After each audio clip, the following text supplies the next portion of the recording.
ଚଳଚ୍ଚିତ୍ର ଜଗତର ବରିଷ୍ଠ ଅଭିନେତା ଉତ୍ତମ ମହାନ୍ତି ଆଉ ଏ ଦୁନିଆରେ ନାହାନ୍ତି। ଚାଲିଗଲେ ଦଣ୍ଡାବାଳୁଙ୍ଗା ଉତ୍ତମ। ଦିଲ୍ଲୀର ଗୁରୁଗ୍ରାମ ମେଦାନ୍ତ ହସ୍ପିଟାଲରେ ଚିକିତ୍ସାଧୀନ ଅବସ୍ଥାରେ ତାଙ୍କର ପରଲୋକ ଘଟିଛି। ଦୀର୍ଘ ଦିନ ଧରି ଲିଭର ସିରୋସିସ୍ ରୋଗରେ ପୀଡ଼ିତ ହୋଇ ଚିକିତ୍ସାଧୀନ ଅବସ୍ଥାରେ ଥିଲେ ଉତ୍ତମ। ଉତ୍ତମଙ୍କ ବିୟୋଗରେ ଅଲିଉଡ୍ ତଥା ସାରା ଦେଶରେ ଶୋକର ଛାୟା ଖେଳିଯାଇଛି। ଗତ 6 ତାରିଖରେ ସ୍ୱାସ୍ଥ୍ୟାବସ୍ଥା ଖରାପ ହେବାରୁ ତାଙ୍କୁ ଭୁବନେଶ୍ୱର କିମ୍ସ ହସ୍ପିଟାଲରେ ଭର୍ତ୍ତି କରାଯାଇଥିଲା।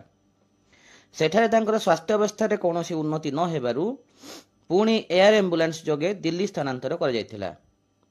ତେବେ ଦୀର୍ଘ 20 ଦିନ କାଳ ହସ୍ପିଟାଲରେ ମୃତ୍ୟୁ ସହ ସଂଗ୍ରାମ କରି ଶେଷରେ ଚିର ବିଦାୟ ନେଇଗଲେ ଉତ୍ତମ। ତାଙ୍କର ମୃତ୍ୟୁରେ ଅଲିଉଡରେ ଏକ ଯୁଗର ଅବସାନ ଘଟିଲା।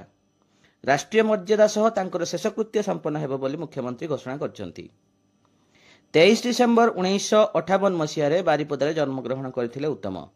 1977 ମସିହାରେ ଅଭିମାନ ଚଳଚ୍ଚିତ୍ର ଜରିଆରେ ଓଡ଼ିଆ ସିନେମା ଜଗତରେ ପାଦ ରଖିଥିଲେ ସେ। ତାପରେ ସେ ଆଉ ପଛକୁ ଫେରି ଚାହିଁ ନଥିଲେ। ଗୋଟିଏ ପରେ ଗୋଟିଏ ସୁପରହିଟ୍ ଚଳଚ୍ଚିତ୍ର ଭେଟି ଦେଇଥିଲେ ଦର୍ଶକଙ୍କୁ। 135ରୁ ଅଧିକ ଓଡ଼ିଆ ଚଳଚ୍ଚିତ୍ର ସହ ଅନେକ ସୁପରହିଟ୍ ବଙ୍ଗଳା ଚଳଚ୍ଚିତ୍ରରେ ମଧ୍ୟ ସେ ତାଙ୍କର ଅଭିନୟର କମାଲ ଦେଖାଇଥିଲେ। ପ୍ରାୟ 4 ଦଶନ୍ଧିରୁ ଅଧିକ ସମୟ ଧରି ଓଡ଼ିଆ ସିନେମା ଜଗତରେ ଛାଇ ଯାଇଥିଲେ ଉତ୍ତମ। ତାଙ୍କ ଅବଦାନକୁ ସ୍ୱୀକୃତି ଜଣାଇ ଉଭୟ ସରକାରୀ ଓ ବେସରକାରୀ ସ୍ତରରେ ବହୁ ଅନୁଷ୍ଠାନଙ୍କ ଦ୍ୱାରା ସମ୍ମାନିତ ହୋଇଥିଲେ ସେ। ଜୟଦେବ ପୁରସ୍କାର ସହ 4 ଥର ରାଜ୍ୟ ଚଳଚ୍ଚିତ୍ର ପୁରସ୍କାର ପ୍ରାପ୍ତ କଳାକାର ହେଲେ ଉତ୍ତମ ମହାନ୍ତି।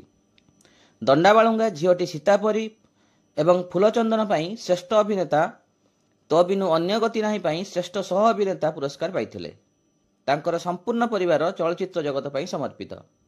ପତ୍ନୀ ଅପରାଜିତା ମହାନ୍ତି ଓ ପୁତ୍ର ବାବୁସାନ ମହାନ୍ତି ଅଭିନୟ ଜଗତର ବେଶ୍ ସଫଳ। ଉତ୍ତମ ଅପରାଜିତାଙ୍କ ଯୋଡ଼ି ଅଲିଉଡରେ ସର୍ବକାଳୀନ ହିଟ୍ ଯୋଡ଼ିର ମାନ୍ୟତା ପାଇଛି। ଏହି ଯୋଡ଼ି ଦ୍ୱାରା ଅଭିନୀତ ଅନେକ ସିନେମା ସୁପରହିଟ୍ ସାବ୍ୟସ୍ତ ହୋଇଛି। ଗତ କିଛି ବର୍ଷ ହେଲା ସ୍ୱାସ୍ଥ୍ୟଗତ କାରଣରୁ ଉତ୍ତମ ଅଭିନୟ ଜଗତରୁ ଦୂରେଇ ଯାଇଥିଲେ।